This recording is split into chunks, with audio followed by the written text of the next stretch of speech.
दोस्तों, हम आपको एक ऐसी बात बताने जा रहे हैं जो आपके जीवन के लिए बहुत ही महत्वपूर्ण है। आप यह बातें अपने बच्चों को जरूर सुनाएं ताकि उनको भी तो पता चले। दोस्तों, हम सब यह तो जानते ही हैं कि जिंदगी ही एक संघर्ष है। संघर्ष के बिना जिंदगी ही नहीं। अगर हम संघर्ष, मेहनत नहीं करेंगे तो जिंदगी में खुश नहीं रह पाएंगे। जिंदगी में खुश रहने के लिए संघर्ष, मेहनत तो करनी ही पड़ेगी। अगर हमें कहीं से फोकट का धन मिल जाए और हम बैठे बैठे खाना शुरू कर देंगे, आलस करेंगे, कोई काम नहीं करेंगे, तो वह धन भी ज्यादा दिन नहीं चलेगा। आखिर में खाली हो ही जाएगा। फिर हम काम करने की सोचेंगे, लेकिन जब तक हमारी धीरे धीरे काम करने की आदत कम हो गई है तो हमसे काम नहीं हो पाता है। दोस्तों, एक बार इस बूढ़े गिद्ध की बात ध्यान लगाकर सुनना। इस बूढ़े गिद्ध ने ऐसी बातें बताई हैं, आप सब सुनकर भी हैरान हो जाओगे। और कमेंट करके जरूर बताना आपकी क्या राय है इन सब पर। दोस्तों, किसी घने जंगल में गिद्धों का एक झुंड रहा करता था। उनका पूरा झुंड एक साथ उड़ान भरते और साथ में ही शिकार करते थे। दोस्तों, एक बार वह सभी उड़ते उड़ते किसी टापू पर पहुंच गए। वहां बहुत सी मछली और मेंढक रहते थे। उन्हें वह टापू बहुत अच्छा लगा। उनके खाने पीने और रहने की सारी सुविधाएं उस टापू पर मौजूद थीं। सभी गिद्ध उसी टापू पर रहने लगे। अब उन्हें शिकार के लिए कहीं जाना भी नहीं पड़ता था। सभी बिना किसी मेहनत के भरपेट भोजन करते और उस टापू पर आलस में जीवन जीने लगे। उसी झुंड में एक बूढ़ा गिद्ध भी रहता था। वह बूढ़ा गिद्ध यह सब देखकर बहुत परेशान रहता था। उसे अपने साथियों की आलस भरी दशा देखकर चिंता होने लगी। वो सभी गिद्धों को कई बार चेतावनी भी देता कि मित्रों, हमें फिर से शिकार के लिए उड़ान भरनी चाहिए ताकि हम अपना शिकार करने की कला को और भी मजबूत बनाए रख सकें। अगर ऐसे ही आलस करेंगे तो एक दिन हम शिकार करना तक भूल जाएंगे। इसलिए हमें जल्द ही अपने पुराने जंगल में वापस जाना चाहिए। उस बूढ़े गिद्ध की सलाह सुनकर सभी गिद्ध हंसने लगे।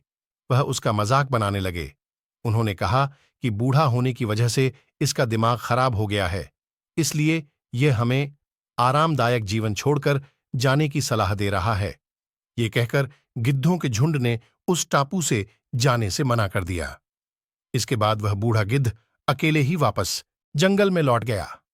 कुछ दिनों के बाद उस बूढ़े गिद्ध ने सोचा कि बहुत समय हो गया, चलो उस टापू पर जाता हूं और वहां पर अपने सगे लोगों और दोस्तों से मिलकर आता हूं। वह बूढ़ा गिद्ध जैसे ही उस टापू पर पहुंचा, वहां की हालत देखकर वह हैरान रह गया। वहां का दृश्य बहुत भयानक था। उस टापू पर मौजूद सभी गिद्ध मर गए थे। वहां पर सिर्फ उनकी लाशें ही पड़ी थी। तभी उसे कोने में एक घायल गिद्ध दिखाई दिया। वह उसके पास गया और वहां की हालत के बारे में पूछा।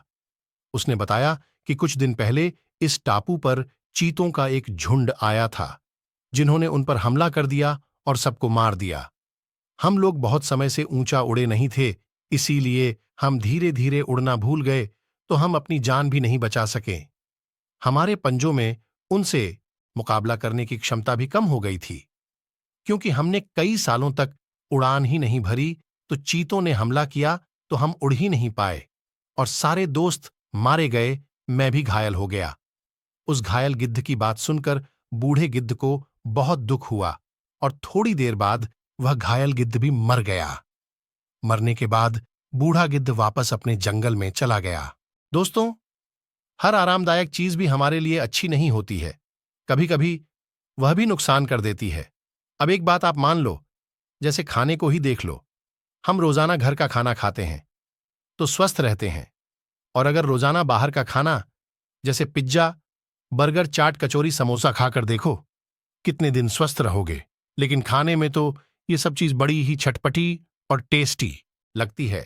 लेकिन हां, कभी कभार खा ले तो कुछ नहीं, लेकिन रेगुलर खाए तो यह चीजें नुकसान करती है, हमारे स्वास्थ्य को हानि पहुंचाती है ऐसी चीजें। दोस्तों, इसीलिए हमें यह समझना होगा कि हमारे लिए क्या सही है, क्या गलत है। हमें कोई भी फैसला सोच समझकर ही लेना चाहिए, ताकि बाद में पछताना न पड़े। दोस्तों, इस कहानी से हमें यह सीख मिलती है कि हमें हर हाल में अपनी शक्ति और अधिकारों की रक्षा करनी चाहिए। अगर आलस की वजह से अपना कर्तव्य करना छोड़ देंगे तो भविष्य में यह हमारे लिए घातक हो सकता है।